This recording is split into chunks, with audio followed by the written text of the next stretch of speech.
Good morning everybody. आज हम कक्षा 9 के सामाजिक ज्ञान के प्रथम अध्याय भारत आकार एवं स्थिति के बारे में पढ़ना चाहते हैं। आपके सामने जैसा कि देख रहे हैं मेरे से जैसा बना है नक्शा बनाया है। सबसे पहले भारत के अक्षांशीय विस्तार की बात करते हैं। भारत का अक्षांशीय विस्तार 8 डिग्री 4 मिनट उत्तरी अक्षांश से लेकर 37 डिग्री 6 मिनट उत्तरी अक्षांश तक है। इसी प्रकार भारत के देशांतरीय विस्तार की बात करें 68 डिग्री 7 मिनट पूर्वी देशांतर से लेकर 97 डिग्री 25 मिनट पूर्वी देशांतर तक भारत फैला हुआ है।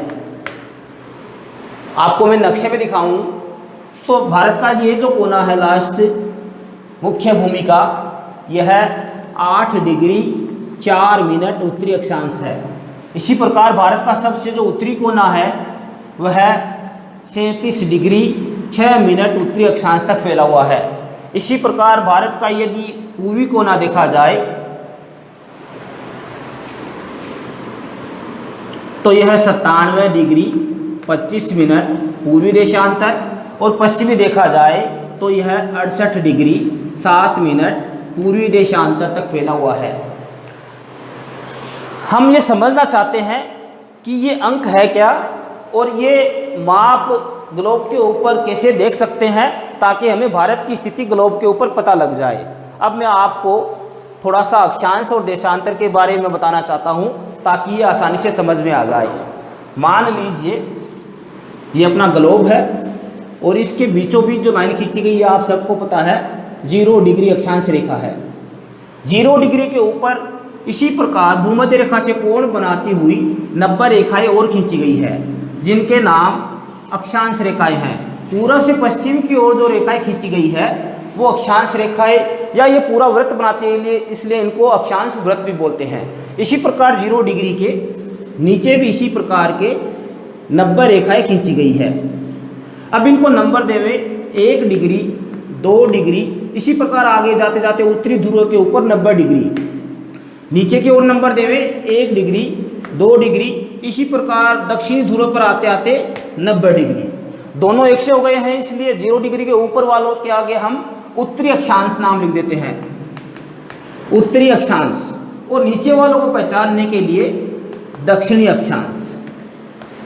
तो आपको समझ में आ गया होगा भूमध्य रेखा से ऊपर 8वें नंबर की जो लाइन है वो 8 डिग्री उत्तरी अक्षांश होगी। उसके बाद में प्रत्येक अक्षांश के बीच में जो जगह है उसको 60 बराबर भागों में बांटा गया है और 60वीं लाइन अगला अक्षांश होगी। इनको हम मिनट बोलते हैं। तो 8 डिग्री 4 मिनट उत्तरी अक्षांश का अर्थ हो गया भूमध्य रेखा से ऊपर वाली 8वीं रेखा अक्षांश रेखा और उसके बाद में 4 छोटे वाली लाइनें वहाँ पर भारत का अंतिम मुख्य भूमि का अंतिम बिंदु है। इसी प्रकार जब ऊपर चलेंगे तो 37 डिग्री अक्षांश है। 37 के बाद में 6 मिनट वाली लाइन वहाँ तक फैला हुआ है भारत अक्षांशीय रूप से।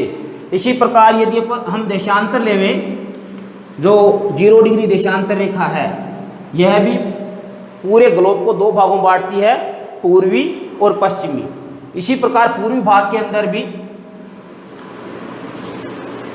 179 देशांतर रेखाएं खींची गई है। ये अर्धगोलाकार है और इसी प्रकार पश्चिमी भाग में भी 179 देशांतर रेखाएं खींची गई है। तो हम आसानी से पता लगा सकते हैं 0 के बाद ये वाली 1 डिग्री पूर्वी देशांतर है। भारत शुरू होता है 68 डिग्री 7 मिनट पे। 68 डिग्री पूर्वी देशांतर वाला लाइन है उसके आगे 7 मिनट वाली छोटी लाइन और इसी प्रकार जो अंतिम इधर वाला भाग देखें तो ये 97 डिग्री जो पूर्वी देशांतर है उसके आगे 25 मिनट वाली लाइन है वहाँ तक फैला हुआ है। यदि भारत का पूर्व से पश्चिम तक विस्तार देखा जाए तो वह 2933 किलोमीटर है।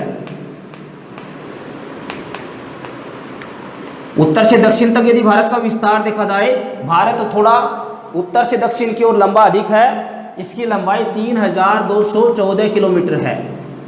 भारत का कुल आपकी पुस्तक में भारत का क्षेत्रफल 32.8 लाख वर्ग किलोमीटर बताया गया है।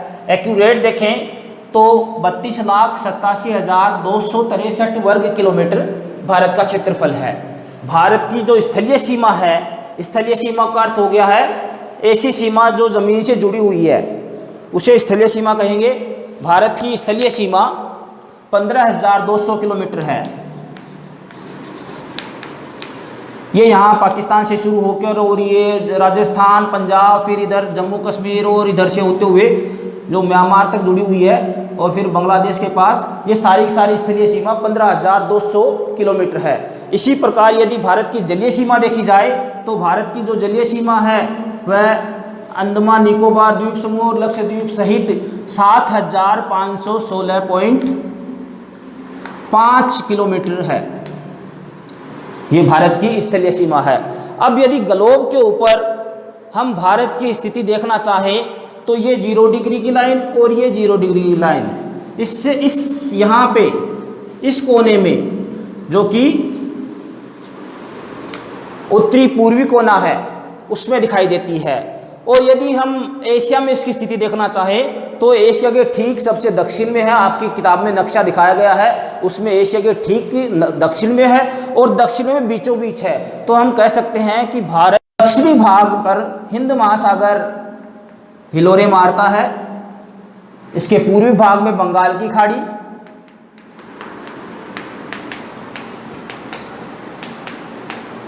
और इसके पश्चिमी भाग में अरब सागर है।